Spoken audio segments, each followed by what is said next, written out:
জগন্নাথ। আপনাদের সকলকে শ্রীক্ষেত্র পুরীধাম থেকে জগন্নাথ দেবের রথযাত্রা মহোৎসবের শুভেচ্ছা জানাই। তো প্রিয় ভক্ত, আর কিছুক্ষণ পর জগন্নাথ বলদেব সুভদ্রা মহারানী মূল মন্দির থেকে বেরিয়ে এসে রথে আরোহণ করবেন এবং ভক্তরা অত্যন্ত আনন্দ এবং উৎসাহের সঙ্গে দূর দূরান্ত থেকে পৃথিবীর বিভিন্ন স্থান থেকে এসেছেন এবং এই রথযাত্রা মহোৎসবে অংশগ্রহণ করেছেন এবং স্বয়ং দেবতাগণ আকাশমার্গ থেকে এই দিব্য দর্শনের জন্য অপেক্ষা করছেন কখন প্রভু শ্রী জগন্নাথ মন্দির থেকে বের হবেন। ধাম পুরী থেকে আপনাদের এই সুন্দর দর্শন করাচ্ছি। আপনারা এই ভিডিওটি সকলের সঙ্গে শেয়ার করুন। জয় জগন্নাথ।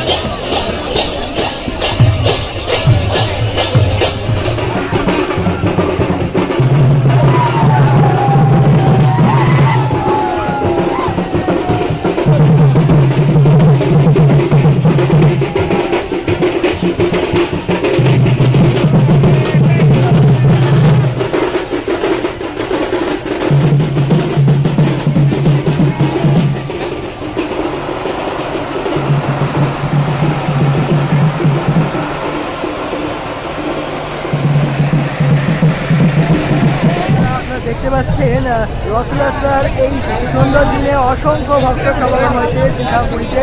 এখনও জগন্নাথ দেব তিনি রথের মধ্যে আরোহণ করেননি, কিছুক্ষণ পর আরোহণ করবেন। কিন্তু আপনারা দেখতে পাচ্ছেন এত ভক্ত হয়েছে, ভক্তদের উন্মাদনা দেখে আপনারা বুঝতে পারছেন আজকের কী পরিবেশ আছে শ্রীধামপুরীতে। তো আমরা চতুর্দিকে আপনাদের দেখিয়ে দেবো, আপনারা এই অসাধারণ ভিডিওর মাধ্যমে দর্শন করুন শ্রীধামপুরী। হরি বল।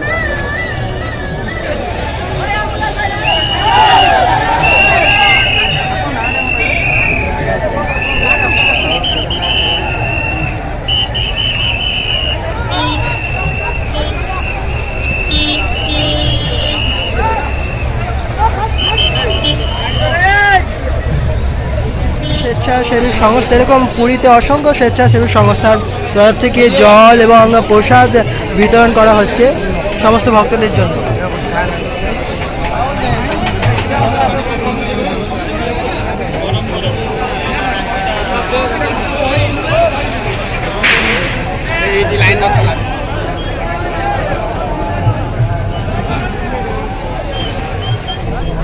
ভাগ্যের ফলে শ্রীধামপুরী থেকে আপনাদের রথের উৎসব দর্শন করাচ্ছি। আর এরকমই আরও উৎসব পেতে অবশ্যই আপনারা যারা এখনও আমাদের চ্যানেলটি সাবস্ক্রাইব করেননি, চ্যানেলটি সাবস্ক্রাইব করে নোটিফিকেশন বেল অন করে আমাদের সঙ্গে যুক্ত থাকুন। আর আমরা আরও শ্রীধামপুরী থেকে আপনাদের জন্য ভিডিও আনতে চলেছি, তাই অবশ্যই আপনারা আমাদের চ্যানেলটি এখন সাবস্ক্রাইব করে নোটিফিকেশন বেল অন করে নিন। জয় জগন্নাথ। প্রিয় ভক্ত, আসুন এখন আমরা শ্রী শ্রী জগন্নাথ দেবের অপ্রাকৃত মাধুর্যপূর্ণ লীলাকথা শ্রবণ করি, যা শ্রবণ করলে আমাদের জগন্নাথের প্রতি প্রেম ভক্তি বৃদ্ধি পাবে। কারণ এই গল্পটি এতটাই চমৎকারপ্রদ, যা শ্রবণ করলে আমাদের হৃদয় সমস্ত কলুষতা দূর হয়ে যাবে এবং ভগবানের প্রতি যে ভক্তি নিষ্ঠা তা অটুট হবে। কারণ এই গল্পটি হচ্ছে স্বয়ং গীতা পাণ্ডার। আপনারা সকলেই শ্রবণ করেছেন, আমরা আবার আরও সুন্দর করে এই লীলাটি শ্রবণ করি। আসুন জগন্নাথ দেবের রথযাত্রার দিন জগন্নাথ দেবের রথ এবং ভক্তদের দর্শনের সাথে সাথে আমরা এই দিব্য লীলা কথা আসুন শ্রবণ করি। বহু পূর্বে পুরীতে অর্জুন মিশ্র নামে একজন পাণ্ডা ছিলেন। প্রতিদিন তিনি সম্পূর্ণ ভগবদ্ গীতা পাঠ করতেন। যেহেতু তিনি দীর্ঘ সময় গীতা অধ্যয়ন করতেন এবং এ বিষয়ে তার অটল নিষ্ঠা ছিল, সেই জন্য স্থানীয় মানুষ তাকে গীতা পাণ্ডা বলে অভিহিত করত। তিনি শ্রী জগন্নাথের একজন মহান ভক্ত, তার প্রতি সম্পূর্ণ আত্মসমর্পিত শরণাগত ছিলেন। যা কিছু ঘটত তাকে তিনি ভগবানের কৃপা অনুগ্রহ হিসাবেই গ্রহণ করতেন। কোনো কিছুই গীতা পাণ্ডাকে প্রভাবিত করতে পারত না। অর্জুন মিশ্র ছিলেন অত্যন্ত দরিদ্র ব্রাহ্মণ। ভিক্ষা দ্বারা তিনি জীবিকা নির্বাহ করতেন। একবার প্রায় এক সপ্তাহ ধরে পুরীতে প্রবল বৃষ্টিপাত হচ্ছিল, ফলে গীতা পাণ্ডা ভিক্ষায় বের হতে পারলেন না। তার যা অল্প স্বল্প সঞ্চিত খাদ্যশস্য ছিল অচিরেই তা ফুরিয়ে গেল। তিনি ও তার পরিবার উপবাস করতে বাধ্য হলেন। তবুও গীতা পাণ্ডা বিচলিত হলেন না। তিনি সুখে গীতা পাঠ করে দিন যাপন করতে লাগলেন। তাকে বাইরে যেতে হচ্ছে না ভেবে তিনি খুশি হতেন এবং এটাকে তিনি একটি উত্তম সুযোগ বলেই গ্রহণ করলেন, কেননা তিনি গীতা পাঠের জন্য অনেক সময় পাচ্ছিলেন। তার স্ত্রী অবশ্য এতে তার প্রতি অত্যন্ত ক্রুদ্ধ হলেন। তিনি তাকে ভর্ৎসনা করলেন। তুমি যদি বাইরে গিয়ে ভিক্ষা না করো তাহলে কি করে তোমার পরিবার জীবন রক্ষা করবে? আমাদের 3 সন্তান, তুমি যদি বাইরে গিয়ে কিছু সংগ্রহ করে না আনো তাহলে তারা তো মারা যাবে। কিন্তু গীতা পাণ্ডা ছিলেন অবিচলিত।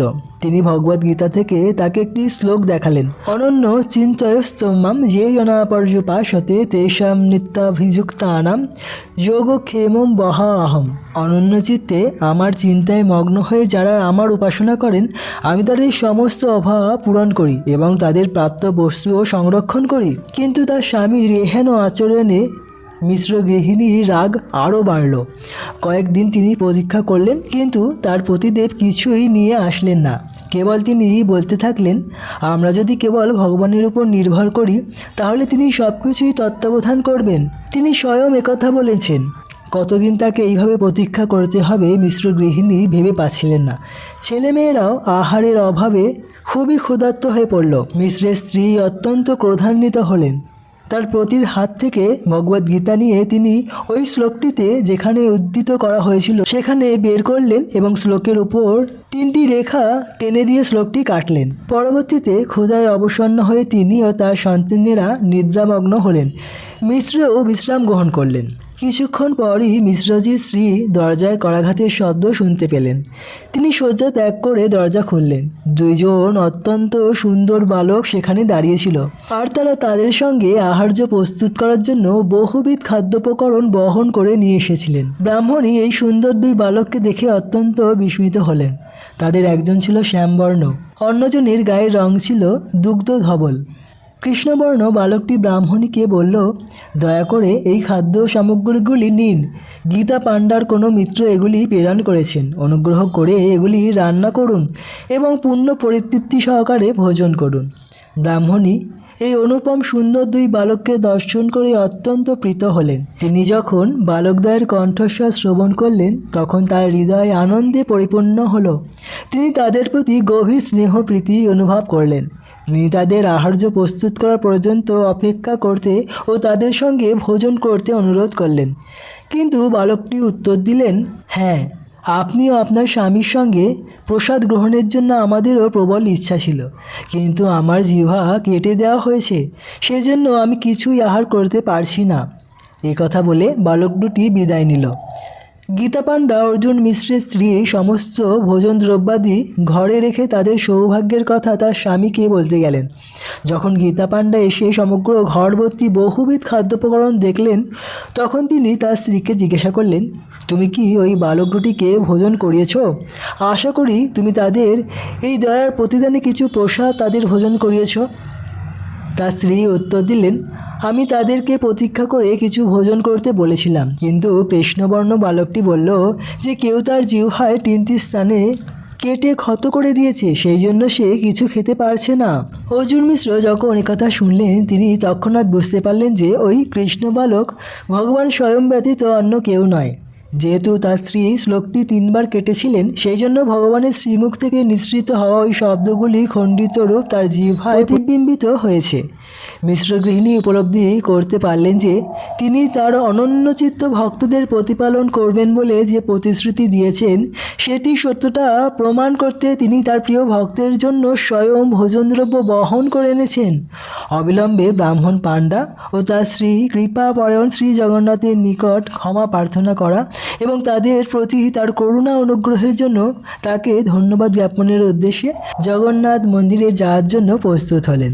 তারা যখন ভগবানের বেদির সামনে গেলেন তারা সবিষয়ে শ্রী জগন্নাথের অধারে 3টি দাগ লক্ষ্য করলেন। জয় জগন্নাথ মহাপ্রভু কি জয়। দোলে চ দোল গোবিন্দ, চাপে চ মধুসূদন, রথে চ বামনদৃষ্টা, পুনর্জন্ম না বিদ্যাতে। শাস্ত্রে বর্ণনা করা হয়েছে যে রাধাকৃষ্ণকে দোল পূর্ণিমায় দোল খেতে দর্শন করেন। এছাড়া যখন নৌকা বিহার উৎসবে রাধা মাধবকে নৌকা কেলি করানো হয় সেই দিব্য দর্শন করেন, এবং রথযাত্রার সময় কেউ যদি জগন্নাথ দেবকে রথের উপর দর্শন করেন তার আর পুনর্জন্ম হয় না, তিনি আর এই জড়জগতে ফিরে আসেন না। তো আজ আমরা জগন্নাথ দেবের এত সুন্দর দর্শন লাভ করছি জগন্নাথ পুরীধাম থেকে রথের উপর শ্রী জগন্নাথ বলদেব এবং সুভদ্রা মহারানীর। আপনারা 2 চোখ ভরে দর্শন করে জগন্নাথ দেবের অশেষ কৃপা লাভ করুন। আর হ্যাঁ, আপনারা কোথা থেকে জগন্নাথ পুরীধামের এই রথযাত্রা দর্শন করছেন অবশ্যই কমেন্টে জানাবেন জয় জগন্নাথ বলে। তারপরে দেখবেন জগন্নাথ দেব আপনার সমস্ত মনস্কামনা পূর্ণ করে দেবেন কিভাবে।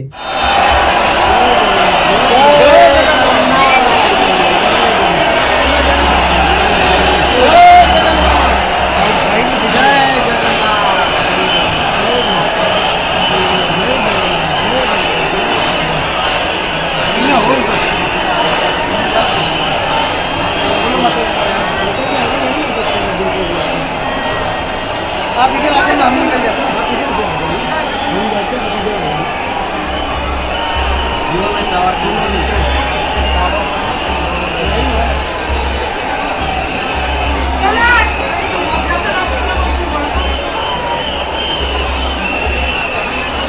जय जगन्नाथ, जय जगन्नाथ, जय जगन्नाथ, जगन्नाथ सामने।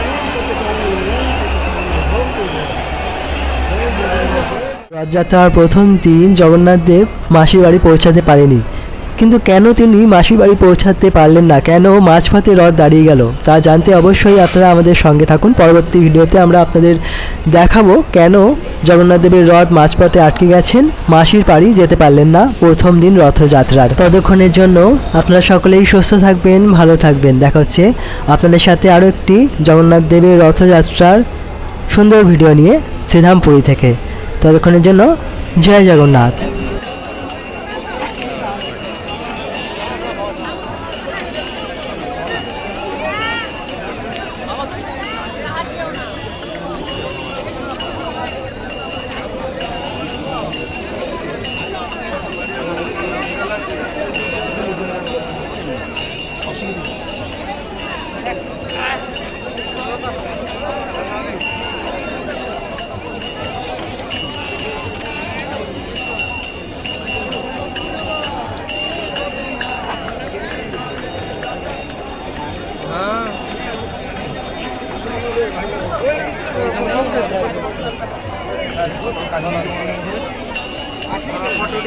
জগন্নাথ পুরীধামে এসে জগন্নাথ দেবের রথের দড়ি স্পর্শ করাও ভাগ্যের বিষয়, কারণ এত কোটি কোটি ভক্তদের মধ্যে তারা সকলেই জগন্নাথ দেবের রথের দড়ি টানাটানি করছে। এর ভিড়ের মধ্যে একটু ফাঁকে যদি আপনি হাত ঘুরিয়ে জগন্নাথ দেবের দড়ি স্পর্শ করে নেন তাহলে আপনার ভাগ্য খুলে যাবে।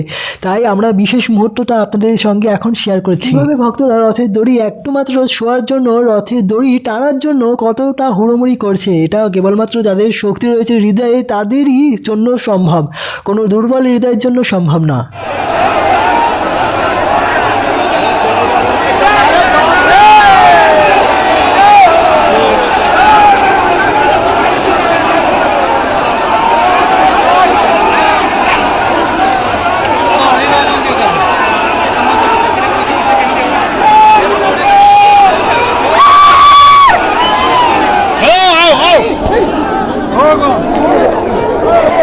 ভক্তরা কতটা উত্তেজিত বলরামজির রথকে টানবার জন্য। আমরা যে রথের দড়ি ধরেছি এবং তা টেনেছি সেটা যখন আমরা মনে করি তখন আমাদের মনে শিহরণ জাগে, আমরা কিভাবে যে দড়িটা ধরলাম, আমরা প্রায় প্রাণে মরতে মরতে বেঁচে গেছি।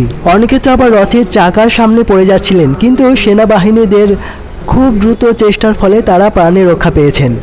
তাই ভারতীয় সেনাবাহিনীরা যদি না থাকতো তাহলে এত সুন্দরভাবে এই রথযাত্রা অনুষ্ঠানটি, উৎসবটি পালন করা হয়তো যেত না। এখন আমরা শ্রী শ্রী বলদেবজির রথকে টেনে নিয়ে যাই ওনার মাসির বাড়ি গুন্ডিচা মন্দিরের দিকে।